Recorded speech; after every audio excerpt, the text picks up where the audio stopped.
Did you know that performance goes beyond sport? In fact, performance has 4 faces and sport is only one of them. So what are the other 3 faces and what do you need to know about these levels of performance that can help you become your best self? That is what we're covering today. Let's go.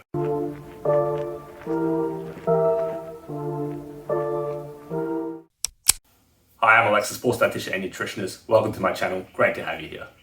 Being that I'm a sports dietitian and nutritionist, it's understandable that I get a lot of clients coming through my door who are seeking performance in some aspect of their life. However, when people think performance, when I'm talking about it, when people get asked about performance, they always associate performance with sport. They don't look at the bigger picture. They look at it through a singular lens. Now, for athletes who are actually in sports and trying to improve their performance, this is all good because, well, that's the kind of performance that they are focusing on most of the time. However, there are different faces to performance. And just because you may not be an athlete does not mean that you can't work on your performance level. And that is why I wanted to film today's video, is to help share those different faces of performance so you can start looking at the bigger picture and start thinking about what can performance look like for you. And hint, it doesn't just have to be one face, it can be multiple ones. Using the athlete example before, I've had athletes who seek performance from a sports point of view and seek my help with that, but then I help them in other areas as well. Anyway, enough rambling, let's get straight into it. What are the 4 faces of performance? Well, you're about to find out now. Let class commence.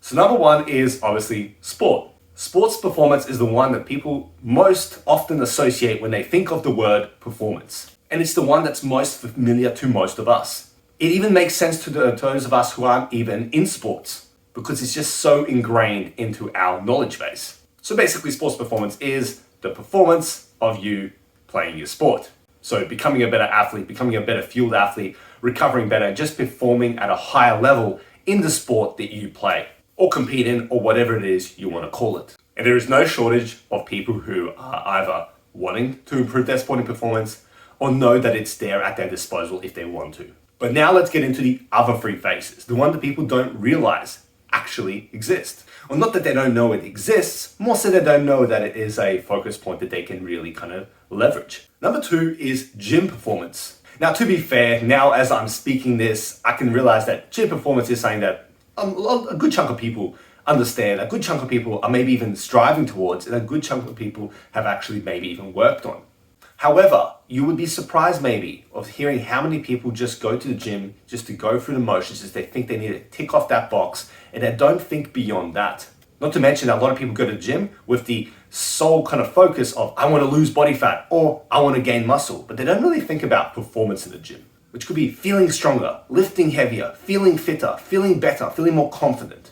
All aspects that can be very helpful on someone who is on a journey to better themselves and reach, as I like to say, their peak potential. And it's very similar to the sporting avenue because it's obviously like a physical kind of thing, but gym performance and sports performance, they're very common, but only the first one gets that real recognition. The second one, for a lot of people, becomes a bit of an afterthought. So think for yourself, could maybe gym performance be a metric that you add into the mix to give you a more kind of broader perspective on how you are truly progressing? Number 3 is one that definitely a lot of people don't think about, at least in my personal experience and my anecdotal experience working with different clients. I've now been a dietitian for near a decade, and in that time, you'd be hard pressed to find people wanting or thinking about, or even focusing, I should say, on work performance. Work performance has anything to do with your career, with your job, with the work that you do. Doesn't matter if it's paid work, doesn't matter if it's volunteer work, it does not matter. It's to do with becoming the best potential, I guess, worker, if you want to call it that, or just the best potential kind of outcomes in your career that you're trying to focus on. And nutrition can help with this. It's not as tangible as, let's say, fat loss, muscle building, sports performance, etc. But work performance is something that you still should probably consider if you are trying to level up your career, level up the work you do, or just feel better while doing the work that you do. Think things like productivity, performance in terms of outcomes, and just overall longevity in the workplace. So yeah, that's number 3. Have a think about it. See if it's something that maybe aligns with what you want to also focus on.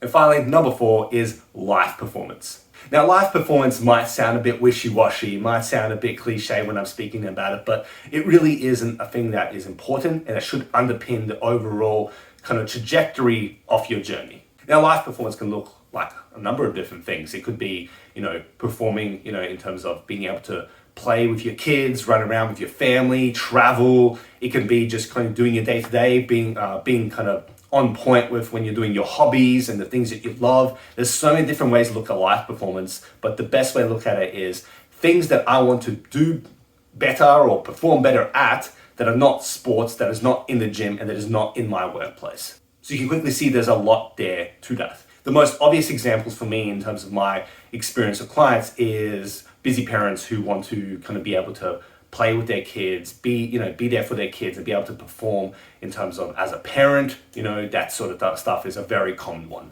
Travel is a big one for a lot of people. Not that people really kind of necessarily focus on it, but a lot of people don't realize how life performance means travel performance and being able to travel and do all the things that you want to do. So that can also be a kind of a piece of the puzzle in that life performance kind of puzzle. But life performance is probably the most kind of, let's say, subjective one. So one that you have to sit down and think about for yourself what that might look like. And then looking at whether maybe the nutrition is a missing piece of that puzzle to help kind of create that performance. Or whether you just feel like you need to become better, you need to reach your peak potential overall in your lifestyle.